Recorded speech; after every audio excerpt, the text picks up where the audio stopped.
요한복음 시즌2의 5번째 시간입니다. 요한복음 7장은 초막절 절기에 일어난 일들에 대한 기록입니다. 앞의 7장 2절을 보면 유대인의 명절인 초막절이 가까워졌다 합니다. 또 그 다음 7장 10절 이후로는 이제 초막절 절기가 실제로 시작이 됩니다. 오늘 본문의 시작인 37절에서는 명절 끝날, 곧 큰 날이라고 합니다. 초막절은 7월 15일부터 7일간 지키는 절기입니다. 그 7일간에는 초막절 고유의 의식을 행하고 8일째 되는 날에는 성회로 모입니다. 결국 오늘 본문의 배경이 되는 명절 끝날, 곧 큰 날이라는 것은 그 8일째의 성회로 모이는 그날을 말합니다. 1년 중에서 예루살렘에 가장 많은 사람들이 모이는 날이라 할 수 있습니다. 그래서 이 앞을 보면 아직 예수님을 믿지 않았던 그 예수님의 형제들은 이때 유대 예루살렘에 올라가서 자신을 세상에 나타내시오 라면서 그렇게 빈정대듯이 말을 했던 겁니다. 그런데 6절을 보면 예수님의 때가 아직 이르지 않았다 하십니다. 여기서 말하는 예수님의 때는 죽임을 당하시는 때입니다. 죽임을 당하실 일에 대해서는 이제 요 뒤에 12장 죽은 나사로를 다시 살리신 이후에 예수님께서 본격적으로 말씀을 하십니다. 그런데 예수님의 그 죽으심만큼 중요한 하나님의 계획이 하나가 더 있었습니다. 그것이 바로 성령님이 오시는 겁니다. 오늘 우리가 읽은 본문은 그 성령님의 오심에 대해서 예수님이 가장 분명하게 말씀해 주시는 본문입니다. 이 시간 말씀을 통해서 예수님과 성령님의 관계에 대해서 깨닫고 삼위일체 하나님을 온전하게 의지하는 그런 믿음이 우리 안에 더욱 굳건해지는 은혜가 풍성히 부어지기를 바랍니다. 초막절 마지막 날에 예수께서 아주 중요한 말씀을 사람들 앞에서 공개적으로 선포하십니다. 서서 외쳐 이르시되 라고 본문이 시작하죠. 예수님이 많은 사람들 앞에서 서서 큰 소리로 외치시는 것은 그리 흔한 일이 아니었습니다. 요한복음 전체에서 이렇게 외쳐서 말씀하신 게 딱 3번 나옵니다. 그만큼 중요한 말씀이라는 건데 이번에 이렇게 공개적으로 크게 외치신 말씀의 핵심은 성령님에 대한 예언입니다. 누구든지 목마르거든 내게로 와서 마시라. 나를 믿는 자는 성경의 이름과 같이 그 배에서 생수의 강이 흘러나오리라. 이는 그를 믿는 자들이 받을 성령을 가리켜 말씀하신 것이라. 예수님의 말씀에 사도 요한의 설명이 붙어 있죠. 그리고 괄호로 설명이 또 추가가 됩니다. 예수께서 아직 영광을 받지 않으셨으므로 성령이 아직 그들에게 계시지 아니하시더라. 성령님이 이때는 안 계셨다는 얘기는 아닙니다. 성령 하나님은 태초부터 삼위일체로 항상 존재하셨습니다. 구약시대에도 성령님은 사람들을 통해서 일을 하셨습니다. 그런데 다만 특정한 사람에게 특정한 시기에만 그렇게 역사를 하셨죠. 그러던 중에 오순절 성령 강림 이후에는 모든 믿는 자들 안에 성령님이 항상 함께 하십니다. 앞으로 그렇게 될 것을 예수님이 지금 수많은 사람들 앞에서 공개적으로 미리 말씀하시는 겁니다. 이 예수님의 말씀은 아주 간단합니다. 딱 2줄로 되어 있죠. 누구든지 목마르거든 내게로 와서 마시라. 나를 믿는 자는 성경의 이름같이 그 배에서 생수의 강이 흘러나오리라. 이 간단한 이 말씀을 제대로 이해하려면 성경 전체에 있는 여러 기록들을 함께 생각해 봐야 합니다. 목마름과 생수의 강에 대해서도 알아야 되고요. 초막절이라는 절기에 대해서도 알아야 됩니다. 그리고 지난주에 말씀드렸던 그 요한복음 표적의 공통적인 구조도 고려를 해야 됩니다. 오늘은 이 본문을 차근차근 읽어가는 것이 아니고 성경의 여러 곳에 흩어져 있는 이런 모든 내용들을 설명하는 방식으로 설교를 하겠습니다. 본문을 보면 명절의 끝날이라고 하지만 오늘 이곳에 있는 우리들에게는 명절의 시작이죠. 설 연휴를 앞두고 마음이 많이 분주하시겠지만 집중하시고 잘 들어보시기 바랍니다. 자, 우선 초막절이라는 그 절기의 의미에 대해서 설명을 드리겠습니다. 초막절에는 세 개의 큰 의미가 들어 있습니다. 첫째, 광야 생활을 보호해 주신 하나님께 감사하는 의미를 담고 있습니다. 레위기 23장 43절의 기록에 따르면 초막절을 통해서 이스라엘이 출애굽 이후 40년 동안 광야에서 천막 생활했던 일을 기억하라 라고 말씀하셨습니다. 그 천막을 다른 이름으로 초막 또는 장막이라고 부릅니다. 그래서 이 절기의 이름이 초막절 또는 장막절인 겁니다. 광야 생활을 보호해 주신 하나님에 대한 감사가 이 초막절의 가장 기본이 되는 의미입니다. 두 번째로 이 초막절에는 추수감사절의 의미도 들어 있습니다. 신명기 16장 15절 보면 가나안 땅에 앞으로 이제 정착해서 농사를 짓게 될 건데 그때 농사 짓고 열매를 수확한 다음에 초막절을 지키라 하십니다. 그래서 초막절은 이스라엘의 3대 절기 중에서 하나님께 제물을 가장 풍성하게 많이 드리는 절기라 할 수 있습니다. 그리고 마지막 초막절의 셋째 의미는 언약갱신입니다. 신명기 31장 9절 이후를 보면 특별히 7년마다 돌아오는 면제년의 초막절에는 율법을 낭독하라 했습니다. 언약을 알지 못하는 자녀들이 그 율법을 듣고 여호와 하나님 경외하기를 배우게 하라라는 목적을 우리에게 알려주셨죠. 그래서 이 일을 두고 언약갱신이라고 말을 합니다. 초막절은 이처럼 광야 생활을 보호해 주신 하나님께 감사하고 가나안 정착 이후에 농작물의 수확에 대해서 감사하고 언약을 갱신하는 그런 중요한 절기였습니다. 이 중에서 오늘 본문을 이해하는 데 중요한 초막절의 의미는 광야 생활의 보호라는 그 첫 번째 의미입니다. 하나님은 광야 40년 동안 이스라엘 백성들을 보호해 주셨습니다. 낮에는 구름 기둥을 주셔서 뜨거운 태양으로부터 지켜주셨고 밤에는 불기둥을 보내주셔서 추위로부터 보호해 주셨습니다. 이 구름 기둥과 불기둥은 이스라엘이 애굽을 떠나 광야에 딱 들어섰을 때 그때부터 계속해서 함께 했습니다. 그러다 보니까 이스라엘 백성들은 그 광야를 가면서도 뜨거운 햇볕과 그 밤의 추위에 대해서는 한 번도 불평을 해본 적이 없습니다. 그런데 생존에 꼭 필요한 게 뭡니까? 먹을 양식과 마실 물이죠. 요 양식과 물에 대해서는 우리가 좀 눈여겨볼 필요가 있습니다. 분명 하나님의 특별한 권능으로 애굽에서 나온 이스라엘 백성들은 얼마 안 가서 금방 먹을 음식과 마실 물로 인해서 하나님께 불평을 했습니다. 출애굽기의 그 흐름을 제가 잠깐 되짚어 보겠습니다. 홍해를 건넌 기록이 출애굽기 14장에 있습니다. 그리고 15장에는 그 홍해를 건넌 일에 대해 모세가 노래하고 미리암이 노래하는 그런 찬양이 들어 있습니다. 그런데 그 찬양이 끝나자마자 15장 22절에서 물 문제가 터집니다. 물이 없이 사흘을 보낸 다음에 어떤 오아시스에 도착했는데 거기에 물이 써서 마시지를 못하니까 백성들이 모세에게 원망을 한 겁니다. 그때 모세는 또 여호와께 부르짖었고 여호와는 한 나뭇가지를 보여주면서 이걸 던져라. 그 나무를 던지니까 그 물이 달게 되었다. 그리고 물이 풍성한 엘림으로 하나님은 또 그들을 인도해 주셨습니다.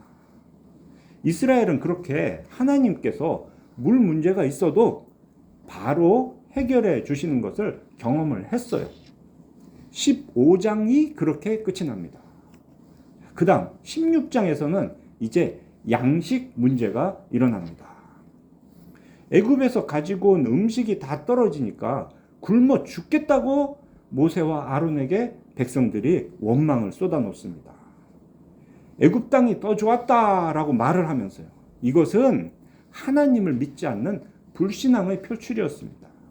그래서 하나님은 만나와 메추라기를 내려주셨죠. 그런데 똑같이 하나님이 내려주신 음식이지만 이 만나와 메추라기는 성격이 아주 다릅니다. 만나는 하나님의 말씀과 함께 주어졌습니다. 그리고 만나는 광야 생활이 끝날 때까지 계속해서 주셨습니다. 그에 비해서 메추라기는 일시적으로 한시적으로 주셨습니다. 특히 민수기 11장을 보면 만나의 실증이 난 백성들의 그 탐욕에 대해서 징계를 내리는 의미가 메추라기에 담겨 있었습니다. 그러니 광야에서 하나님께서 이 백성들을 먹을 것으로 보호해 준 상징은 그냥 딱 하나, 만나인 겁니다. 하나님은 날마다 일용할 양식인 만나를 내려주셔서 이스라엘 백성들이 광야에서 줄이지 않게 보호해 주셨습니다. 그 다음 이제 출애굽기 17장입니다. 17장에 오면 이번에는 마실 물에 대한 문제가 또다시 일어납니다. 이 부분이 오늘 우리가 읽은 이 요한복음 7장의 이해에 아주 중요한 내용이 담겨 있습니다. 물은 사람의 생존에 가장 중요한 요소입니다. 이들이 광야를 행군한 지 이제 2달이 지날 때였는데요. 신광야에서 떠나 르비딤이라는 오아시스에 장막을 쳤습니다. 그런데 그 오아시스에 마실 물이 없었던 거예요. 그러니 또 백성들이 모세와 다투었습니다. 왜 우리를 애굽에서 인도에 내서 우리와 우리 자녀와 우리 가축이 다 목말라 죽게 하느냐. 이스라엘 백성이 이렇게 말한 것은 하나님을 시험하는 그런 악한 일이었습니다. 모세는 또 여호와께 부르짖었고 이번에도 하나님은 답을 주셨습니다. 호렙산에 있는 어떤 특정한 반석을 네가 손에 들고 있는 그 하나님의 이적을 행했던 지팡이로 치라. 그것에서 물이 나오리니 백성이 마시리라.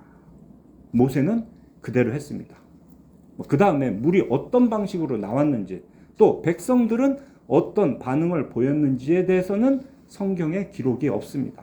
다만 그곳 이름을 마사 또는 무리바라 불렀다. 요거만 기록을 하고 있어요. 이스라엘 자손이 다투었다. 그들이 여호와를 시험했다라는 사실 그거 하나를 기록에 남겨둔 겁니다.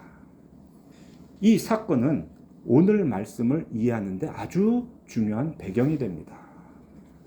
성경에서 목마름과 그 목마름을 해결하는 생수의 강에 대한 이미지가 처음으로 시작된 장면입니다. 목말라 죽겠다며 하나님을 원망하는 이스라엘 백성에게 하나님은 반석에서 생수의 강이 쏟아지게 하신 겁니다. 그런데 신약 성경 고린도전서 10장을 보면 바울이 이 사건에 대해서 아주 정확하게 기록한 내용이 있습니다.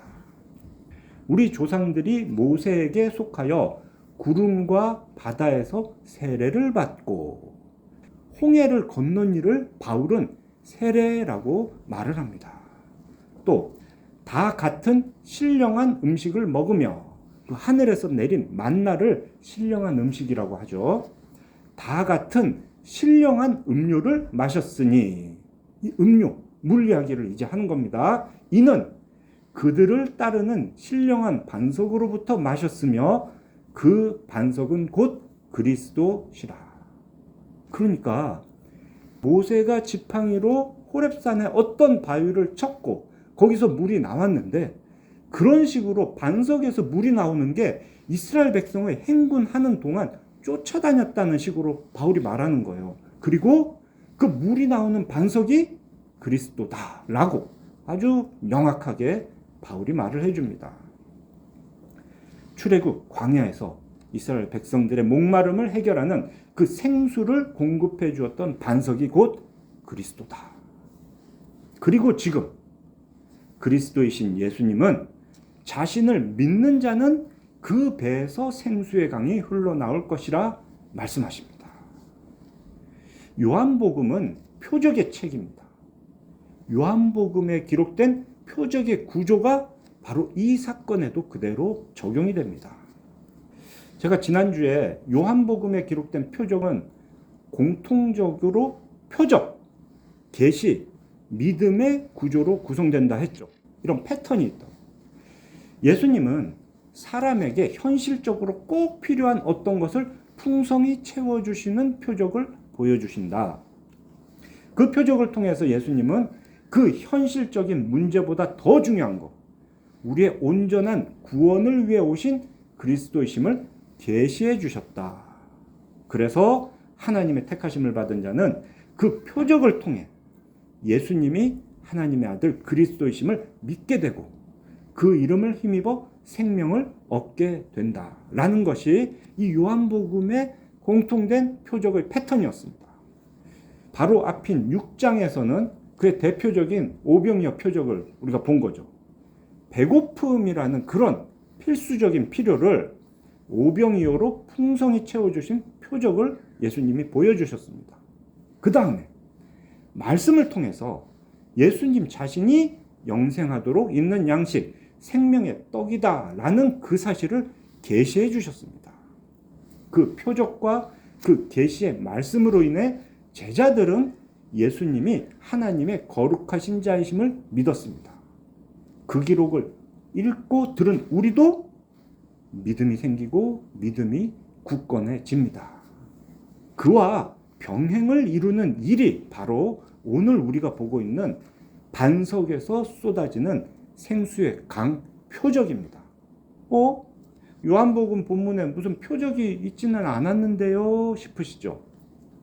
예수님은 1500여 년 전에 목마른 백성들에게 생수의 강을 제공해 주시는 그런 표적을 보여주셨습니다. 1500년 전에 있었던 일을 지금 와서 연결시키려고 그러면 좀 너무하신 거 아니냐?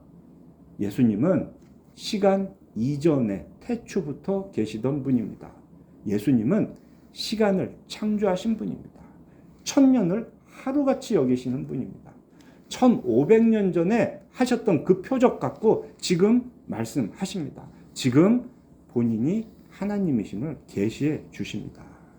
그리고 성령님을 계시해 주십니다. 그 생수의 강, 1500년 전에 자기로부터 쏟아졌던, 반석으로부터 쏟아졌던 그 생수의 강이 장차 오실 성령님이다 라는 그 말씀을 해주시는 겁니다. 그 물을 마시는 자, 다르게 말하면 예수님을 믿는 사람은 그 안에 성령께서 함께 하시게 될 것이다. 성령님은 그 생수와 같이 목말라 죽을 사람을 살리시는 분입니다. 오순절 성령 강림으로 이 세상에 주의 몸된 교회가 세워집니다. 오늘 우리가 바로 그 교회로 모여서 영과 진리로 성령님과 예수님 안에서 드리는 예배를 통해 삼위 하나님의 은혜를 누리고 있습니다. 이렇게 믿음이 생기고 이렇게 믿음이 굳건해집니다. 오늘 말씀이 그 이야기를 우리에게 들려주시는 겁니다. 자, 여기서 잠깐 이 일의 표적이라고 했던 그 예수님 때로부터 1500년 전에 반석에서 물이 나온 일에 대해서 제가 정리를 좀 해드리겠습니다. 출애굽 과정을 보면 반석의 물에 대한 기록이 2번 나옵니다. 먼저는 출애굽기 17장이고 다음은 민수기 20장입니다. 제 설교 요약에 표로 만들어 놨으니까 그걸 보시면 좋겠습니다. 이 두 기록 다 모세에 대한 백성의 원망으로 시작을 합니다. 게다가 신광야 그리고 무리바 물이라는 이런 고유 명사까지 똑같이 나옵니다. 그러다 보니까 많은 사람들이 이 둘을 같은 사건에 대한 기록으로 오해하는 경우가 있습니다. 그렇지만 자세히 보면 이 둘은 완전히 다른 사건이란 걸 알 수 있습니다. 어렵지 않아요. 출애굽기의 내용은 출애굽 첫 해 둘째 달에 있었던 일입니다. 광야로 들어온 지 얼마 안 됐을 때 일이에요. 그리고 민수기에 기록된 내용은 광야 40년 생활 거의 끝 무렵입니다. 40년째 되던 해 1월 즈음에 있었던 일들에 대한 기록인 거죠. 그리고 둘 다 한글로는 신광야라고 되어 있는데요. 원문 발음으로 보면 출애굽기의 신광야는 그냥 SIN, 신광야 맞습니다. 그런데 민수기의 신광야는 ZIN, 친이라고 읽는 게 맞습니다. 신광야는 시내반도 서남쪽, 애굽에서 시내산으로 가는 길목에 있는 광야고요. 친광야는 시내반도 북동쪽, 그러니까 가나안으로 가는 길목에 있는 광야입니다. 서로 다른 곳이에요. 중요한 것은 하나님의 명령과 모세의 반응입니다. 출애굽기에서는 하나님께서 반석을 지팡이로 치라라고 명령하셨고 모세는 그대로 행했습니다. 그런데 민수기에서는 하나님께서 반석에게 물을 내라라고 말하라고 하셨습니다. 그런데 모세가 그렇게 말을 하지 않고 예전에 했던 것처럼 지팡이로 2번 내리쳤습니다. 이것은 분명 완악한 백성들에 대한 분노가 담긴 행동이었어요. 하나님을 원망해서 그렇게 한 건 아닙니다. 그런데 그 결과가 무엇입니까? 물이 나와서 그 완악한 백성들의 목마름을 해결해 준 건 똑같습니다. 그런데 40년 동안 백성을 광야에서 이끌었던 모세와 아론은 그 일로 인해서 가나안 땅에 못 들어가게 되었습니다. 왜 그럴까요? 흔히들 생각하시듯이 모세가 화를 냈기 때문에 그래서 벌을 받은 게 아닙니다. 또 한 번 쳤으면 괜찮을 걸 2번을 쳐서 벌을 받았다? 이것도 틀린 이야기입니다. 그 반석이 그리스도이라는 걸 우린 생각해야 됩니다. 지금 모세가 쳤고 모세가 말을 해야 되는 그 반석은 그리스도이십니다. 출애굽 첫 해에 하나님께서 지팡이로 그 반석을 한 번 치라 하셨던 것은 장차 오실 메시아 그리스도께서 그런 식으로 십자가의 죽음으로 단번에 모든 사람의 죄를 속량하실 것에 대한 예표였습니다. 예수님의 십자가 고난은 그 자체로 완전한 속량이 되기 때문에 한 번으로 족합니다. 그 이후로는 생수의 강이 필요하면 필요할 때마다 그냥 물 달라고 구하면 되는 겁니다. 모세는 그냥 보통 사람이 아니라 하나님의 선지자였습니다. 모세가 하는 말은 하나님의 말씀입니다. 모세가 하는 행동은 하나님의 거룩하신 뜻을 보여주는 그런 일들입니다. 그런 모세가 출애굽 40년 다 보낸 상황에서 반석을 지팡이로 내리쳤습니다. 그것도 2번이나 쳤습니다. 예수님이 십자가에 달리시는 일이 반석을 지팡이로 치는 건데 그 40년 전에는 그렇게 했어야 됐는데 반석은 분명 지팡이로 맞았어야 되는데 그런데 40년이 지난 지금은 그냥 물을 주세요라고 하면 되는 거였습니다. 모세가 2번 내리쳤던 것은 예수님이 십자가에 2번 달리실 거다라는 것처럼 오해를 불러일으킬 행동을 한 겁니다. 하나님의 뜻을 왜곡한 거죠. 그래서 하나님은 모세가 하나님의 거룩하심을 보이지 못했다 하시고 가나안 땅에 들어가지 못하는 그런 벌을 내리셨습니다. 하나님의 거룩하심이라고 하죠. 이건 단순히 어떤 사람이 화를 내냐 안 내냐, 화 내면 안 거룩한 거고 화 안 내면 거룩한 것, 이런 이야기를 하는 게 아닙니다. 구속 역사의 핵심, 독생자가 십자가에 달려 죽는 일, 이것이 하나님의 거룩하심을 드러내는 최고의 역사입니다. 그 구속 역사의 핵심을 모세는 왜곡시켜버린 겁니다. 그렇다고 해서 그 모세가 구원을 못 받은 건 아닙니다. 분명 모세는 하나님 나라에 올라갔습니다. 예수님도 만났어요. 지금도 귀한 사명을 수행한 그 선지자의 복을 하나님 나라에서 누리고 있습니다. 그렇지만 그 하나님의 거룩하신 뜻, 독생자의 대속의 죽음이 단번에 영원한 효력을 가진다라는 그 사실을 왜곡시켰기 때문에 그와 같은 큰 벌을 받은 겁니다. 이런 식으로 지금 사도 요한은 신약의 복음서를 기록하면서 구약의 내용들, 특히 출애굽 때 있었던 일들을 생각하도록 그렇게 우리를 인도하고 있습니다. 오늘 본문에서 그런 요소들을 제가 다시 정리하면, 첫째, 광야에서 물이 공급된 일을 우린 기억해야 되겠습니다. 우리는 반석에서 생수가 나와서 백성과 가축들의 생명을 보호해 주신 그 하나님의 은혜를 기억해야 합니다. 그리고 두 번째, 40절에 나타나는데 그 선지자라고 합니다. 이 그가 우리가 소위 영어에서 말하는 그 정관사예요. 딱 지정되어 있는 그 선지자. 신명기 18장 15절을 보면 하나님은 장차 모세와 같은 선지자가 올 것에 대해서 말씀해 주셨습니다.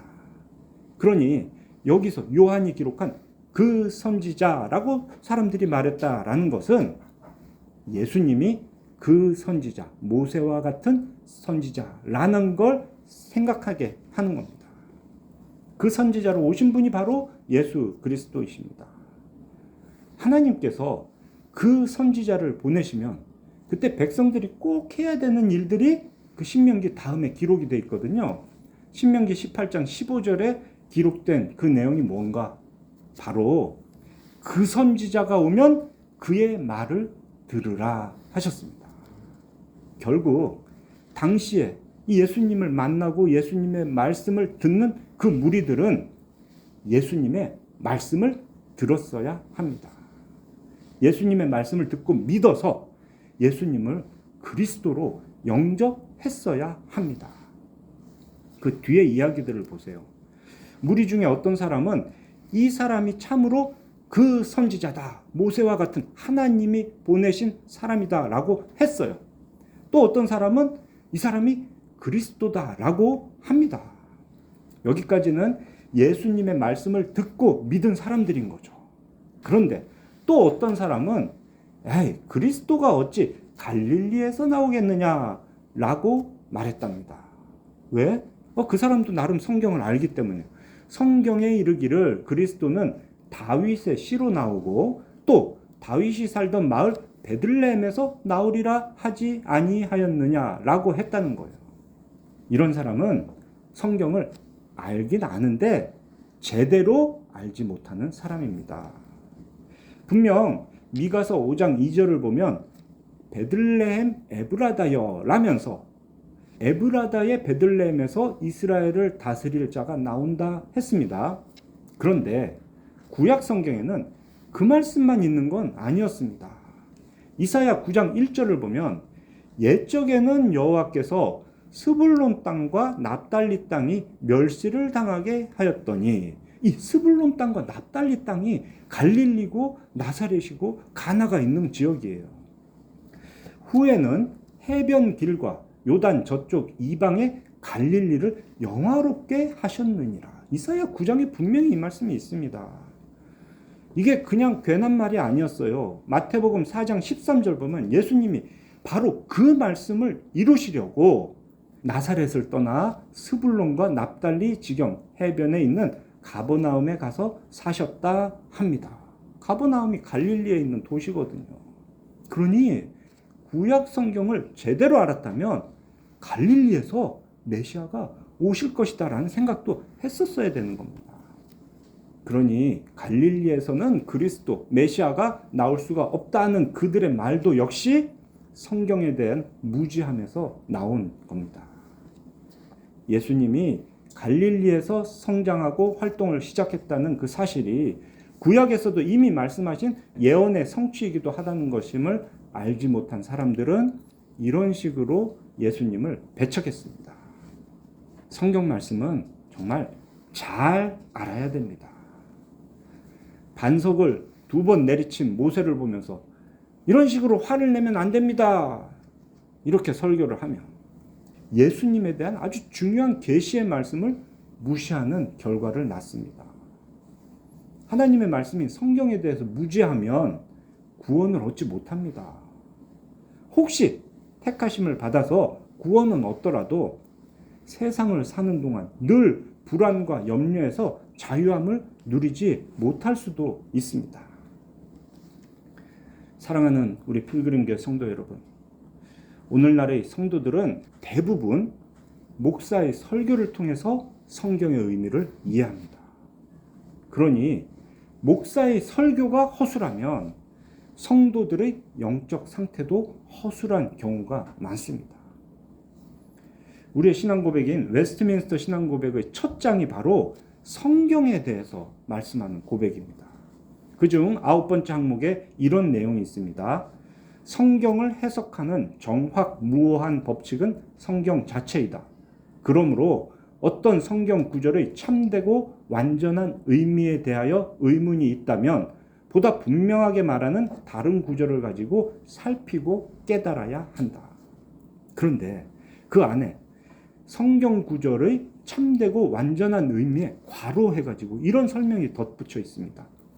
그 참되고 완전한 의미는 여럿이 아니고 하나이다 라고요. 이게 1600년대에 기록된 웨스트민스터 신앙 고백의 아주 중요한 내용입니다.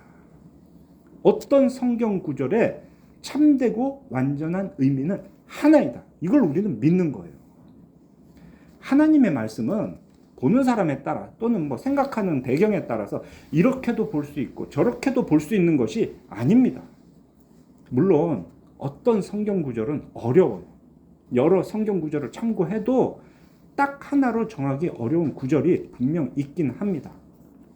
그렇지만 설교를 하는 목사는 그 본문에 대해서 최선을 다해 연구를 합니다. 그래서 이 말씀에 단 한 가지의 완전하고 참된 의미를 전달해야 됩니다. 그러기 위해서 성경 전체를 공부하고 연구하고 또 성령님의 도우심을 구하며 기도함으로 그 한 가지 의미를 깨달아야 합니다. 그리고 그 하나의 의미를 성도들에게 전해야 합니다.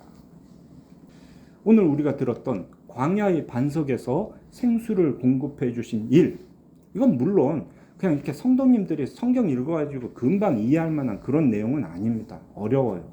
그렇지만 성경 전체를 연결해서 생각하면 아주 명확한 겁니다. 신약에서 반석이 그리스도다라고 하잖아요.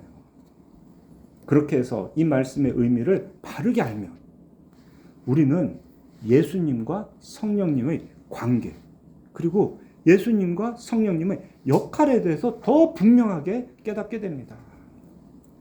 그렇게 아는 만큼 우리는 그 은혜를 구하면서 기도할 수 있습니다. 그렇게 할 때 우리 안에 믿음이 생기고 그 믿음이 자랄 수가 있습니다. 여러분, 설교 요약 뒷면에 니케아 신조 한번 보시겠습니까? 우리가 매달 첫째 주에 고백하는 그 내용, 아랫부분에 성령님에 대한 신앙 고백에 이런 내용이 있습니다. 우리는 주님이시며 생명의 수여자이신 성령을 믿으오니. 오늘 본문에서 말한 거예요. 사람은 음식을 먹어야 살고 물을 마셔야 삽니다.